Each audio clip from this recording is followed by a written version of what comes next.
My dad, Marcus Thorne, texted me, "Don't contact us. Don't come around. You're on your own now." No warning, no reason. Just a glowing message on a quiet Tuesday night while the dryer hummed beside me. Then my sister reacted with a like it was a joke. So I smiled, typed back, "Great. I'll cancel the auto payments first thing tomorrow." And that was it. The second everything flipped. By midnight, the family chat exploded. Before I tell you how one text shattered 12 years of silence I called love, hit like and tell me where you're watching from. Have you ever been cut off by your own family and felt weirdly free? When people talk about family, they picture warmth, Sunday dinners, laughter that fills the walls, love that feels endless. Mine came with invoices. My name's Alara Thorne, 29, financial analyst. Decent apartment, predictable routines. I handle numbers for a living, but for years, the only numbers that really mattered were the ones tied to my family's comfort. I paid the internet, the groceries, the property taxes, even the streaming subscriptions. No one thanked me for every line item was a small act of loyalty. I never stopped to question. Dad, Marcus Thorne liked to say he'd retired early, though no one could recall from what he called it burnout. I called it convenience. Mom Vivian quit soon after chasing what she described as peace. Most days that meant long walks, long naps, and long complaints about bills that just seemed to appear. And Serafina, my older sister, my opposite, in every sense, loud, impulsive, glittered in filters. An influencer with big dreams and small discipline. When sponsorships fell through, she called me. When rent was late, she cried into the phone. And somehow it always ended with me transferring money and saying just this once. But once has a way of becoming always. And always has a way of becoming invisible. Grandpa Elias Thorne, Dad's father, saw through it. He'd tilt his coffee mug toward me and say, "You can't buy peace, kid. You can only rent it, and the rent's steep." I'd laugh like I didn't understand, even though I did. He was the only one who never asked me for a thing, which somehow made me love him more. The truth is, my family didn't collapse overnight. It eroded little pieces of me, traded for their comfort until there was nothing left to give.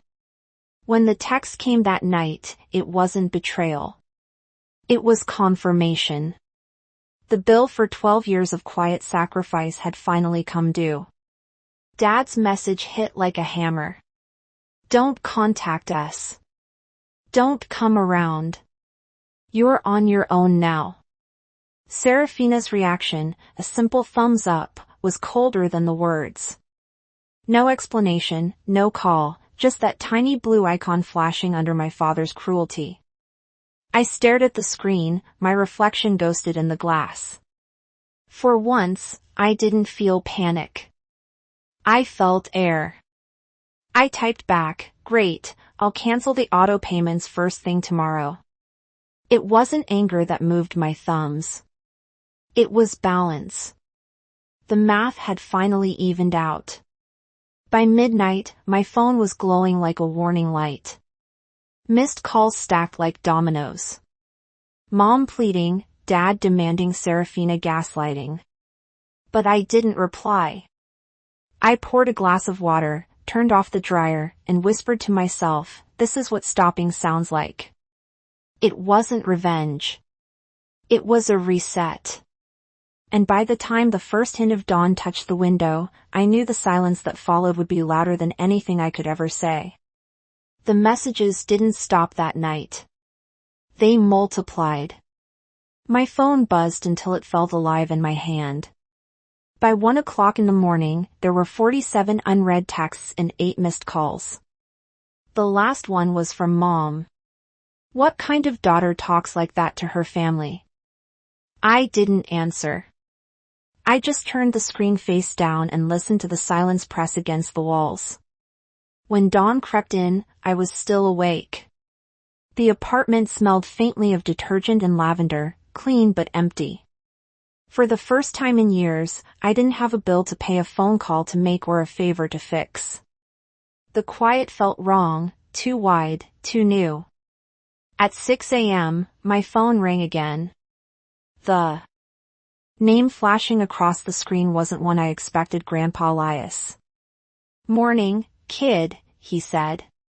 His voice was growly, soft around the edges. "Ilara, you okay?" "I'm fine." I lied. "Good. Bring your calm face," he said. "You'll need it." An hour later, I was driving through streets that still remembered me. Old storefronts, the park where I learned to ride a bike, the bakery where Mom once worked before finding peace. Every corner looked the same, but I didn't. Grandpa's house sat on a quiet hill, coffee smell leaking through the open window. He was already at the table when I walked in. 2 mugs, a plate of buttered toast, and a folder thick enough to hold history. "You look tired," he said. "I stopped sleeping when I stopped paying." He nodded like he'd expected that. Then he pushed the folder toward me. "You need to see this." Inside were papers, letters, and tax records with an address printed again and again. Thistlebrook, the house where my parents lived. The house I grew up in. "I don't understand," I said. "You will," he replied. "They never owned it, Ilara. Not for one day. It's mine. Always has been." The air left my lungs. "They told me I know what they told you," he said gently. "They said they were rebuilding, that they just needed time. 12 years is a long time for a temporary stay." I stared at the papers, the numbers, the signatures. It was all there. My parents hadn't just lived rent-free. They'd treated kindness like a deed. Grandpa leaned back, eyes steady. "I gave them 60 days to leave." "Does Dad know?" "Not yet. But he will." I pressed my palms against the table. "They'll say I made you do it. They'll say anything to stay comfortable," he said. "But this," he tapped the folder, "isn't punishment. It's truth catching up." The words echoed. Truth catching up. That's what it felt like. Slow, steady, impossible to outrun. When I left his house, the folder stayed behind, but the weight came with me.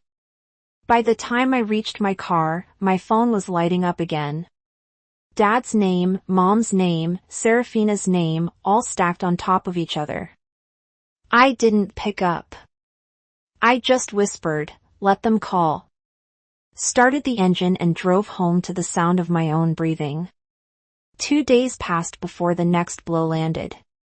By then, the group chat had turned into a graveyard of half-sent apologies and guilt trips.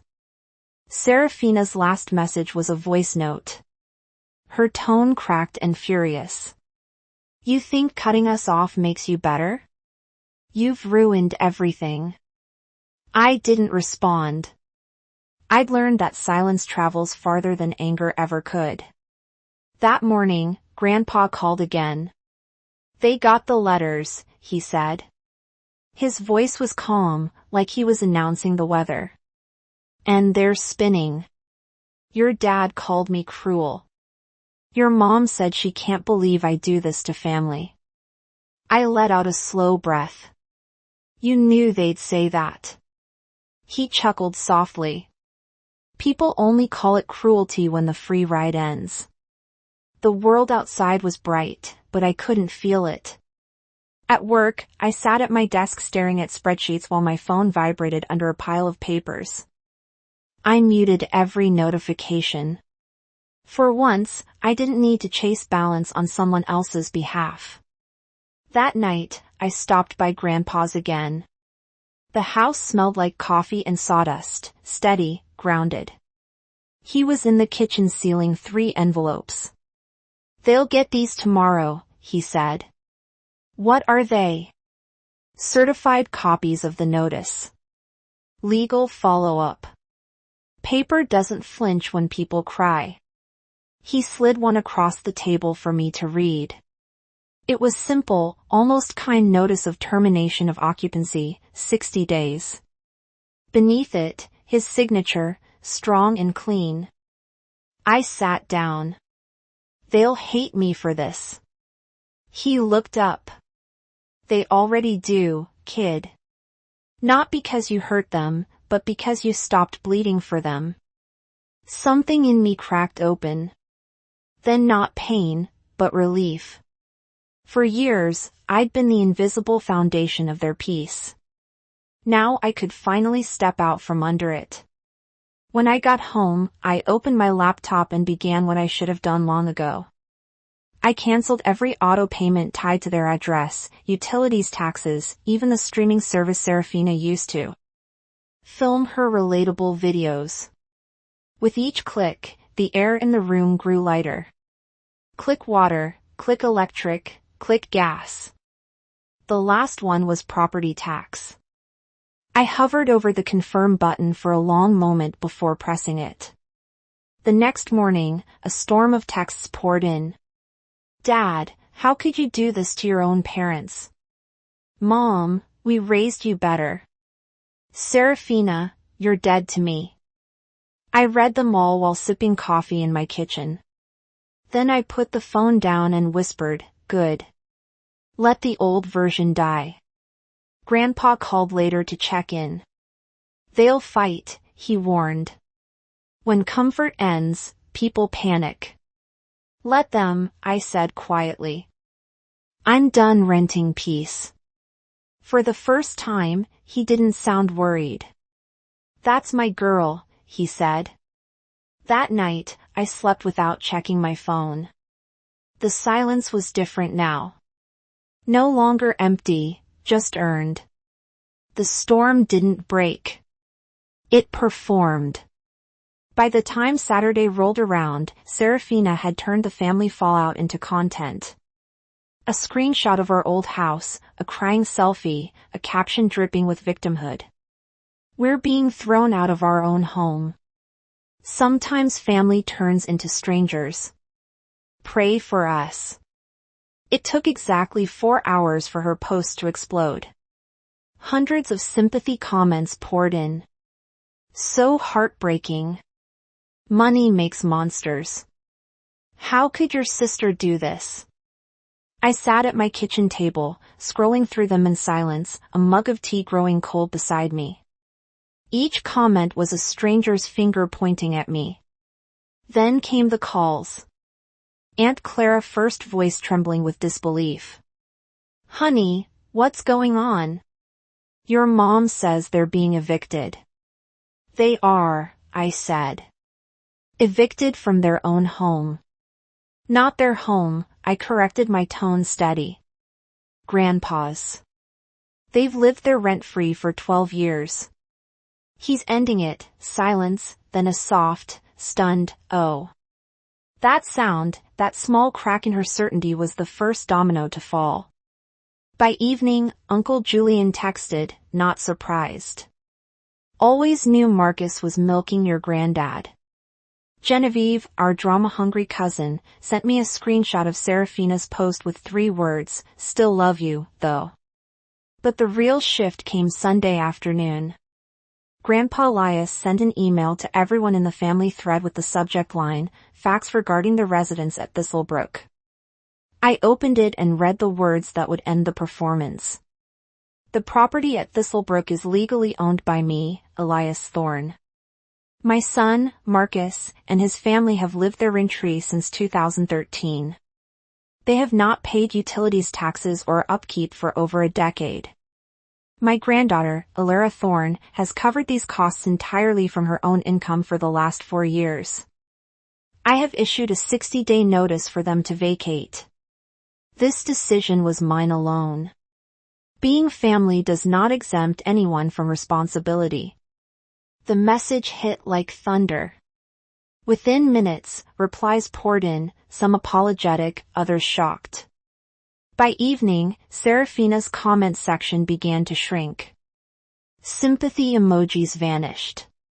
A few brave followers quoted Grandpa's email under her post. The noise died fast, but the damage was done.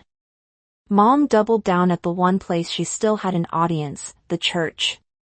During Sunday's service, she stood during prayer requests, trembling, voice breaking just enough to sell the pain. Please pray for us. Our children have turned against us. We're losing our home. By nightfall, the rumor mill was spinning again. I ignored it until Mrs. Hewitt, my old Sunday school teacher, called Grandpa, asking what really happened. He told her calmly, line by line, the same way he used to tell bedtime stories when I was small. By the time he hung up, even she sounded embarrassed for believing otherwise. They'll keep playing the victim, Grandpa said later. Until the audience leaves. He was right. But what came next proved just how deep the performance ran. 3 days later, a new message slid into my inbox. The sender's name froze my scrolling thumb. Liam Vance, a guy from high school I hadn't heard from in a decade. Hey, Ilara. This might sound weird, but I think I stayed at your parents' house through Airbnb last March. Recognized the kitchen from your sister's posts. I can send screenshots if you want. My chest tightened. Airbnb. They didn't own that house. Grandpa did. I called him right away. He didn't even sound surprised. Go get the guest book, he said. People who fake ownership love proof of their fake hospitality. So, I went. The house at Thistlebrook looked exactly the same from the outside. The porch light, the leaning mailbox, the same old maple tree shedding leaves onto the walkway. But the moment Serafina opened the door, everything felt different. Her makeup was smudged, her voice sharp. What are you doing here? I left some things in the basement, I said. Just need to grab them.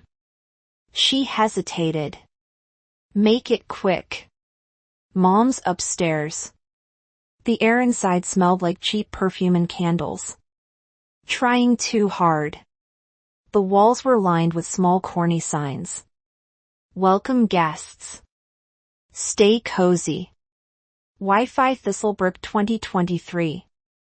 A vacation rental inside the house my grandparents built with their own hands. Downstairs, I found it exactly where I imagined, a small decorative chest labeled supplies and notes. Inside, Wi-Fi cards, printed instructions, a spiral-bound guest book filled with handwriting. Thank you for the lovely stay. The maple tree view was amazing. Dates, names, payment references, page after page. I took photos of everything, my hands shaking, but my mind crystal clear. When I climbed back up, Mom stood at the top of the stairs. Her face was pale, furious. What are you doing here? Leaving, I said, and brushed past her. That night, every photo sat printed on Grandpa's kitchen table under the same lamp that had lit so many quiet breakfasts. He studied each page slowly. They turned my house into a motel, he murmured, and still cried victim when I asked them to leave. The next morning, he called his lawyer. Within 2 days, a court order reduced their notice from 60 days to 14. Unauthorized subletting, clear violation, case closed. And still, they didn't stop. Mom called relatives claiming Grandpa was senile. Dad visited old neighbors saying I'd forged papers. Serafina went live on social media teary-eyed and rehearsed. Some people manipulate the elderly for money. I just want peace. The performance was flawless, except the audience had changed. Grandpa invited 4 of his oldest friends, including a retired attorney, to his living room. He handed each of them a neat folder, property, deed screenshots, guestbook entries, even a doctor's statement verifying his mental clarity. He didn't raise his voice. He didn't accuse. He just said, "This is what's real." When the last folder closed, the attorney spoke quietly. "They won't spin this anymore, Elias. You've got everything." That evening, Serafina's latest post disappeared. So did the ones before it. For the first time in weeks, my phone stayed quiet. 14 days later, they moved out. Boxes stacked on the porch, curtains gone. The maple trees still standing, steady, indifferent. Grandpa didn't go watch. He didn't need to. When it was over, I drove by once. The porch looked smaller without their chaos. Beneath the steps, I spotted a single key glinting in the sunlight. Left behind. That night, Grandpa called. "House is empty," he said simply. I nodded, though he couldn't see me. "You want me to come by?" "No," he said. "They need to leave alone." He paused. Then, with that quiet certainty only age can give, added, "You did the right thing, kid. You showed them life doesn't come with free refills." I didn't cry. I just looked out at the city lights and felt something unclench in my chest. 12 years of invisible labor. One truth. Justice had never looked so still. When the moving truck finally disappeared down the hill, the silence felt different, not empty. I stood by the window of my apartment, the same one that used to smell like lavender and exhaustion, and realized it finally just smelled like me. Grandpa Elias called that afternoon. "House is quiet," he said. "They left a cracked flower pot and a key. You want it?" I smiled faintly. "No, I like my life as it is." He chuckled softly. "Peace doesn't always come from who leaves. Sometimes it comes from who you let go." 2 weeks later, a plain envelope showed up in my mailbox.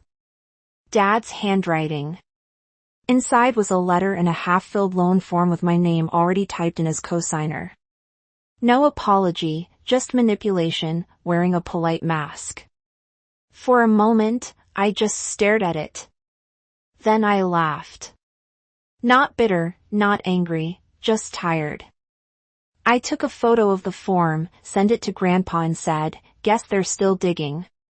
He replied, "Then we'll just build higher walls." The next day, he called his lawyer. By evening, my credit was locked down, every account protected. For the first time in months, I felt completely safe. That night, I poured myself a cup of tea, stepped onto the balcony, and let the wind move through me. The war was over. All that was left was quiet. I haven't spoken to them since, and that silence has become its own kind of peace. The house at Thistlebrook sits empty now, sunlight drifting through its windows like forgiveness. I stopped the payments, but really, I stopped paying for peace I never received. If you've ever had to protect yourself from the people who were supposed to love you, you know it's not cruelty, it's clarity. You're not alone in cutting ties to heal.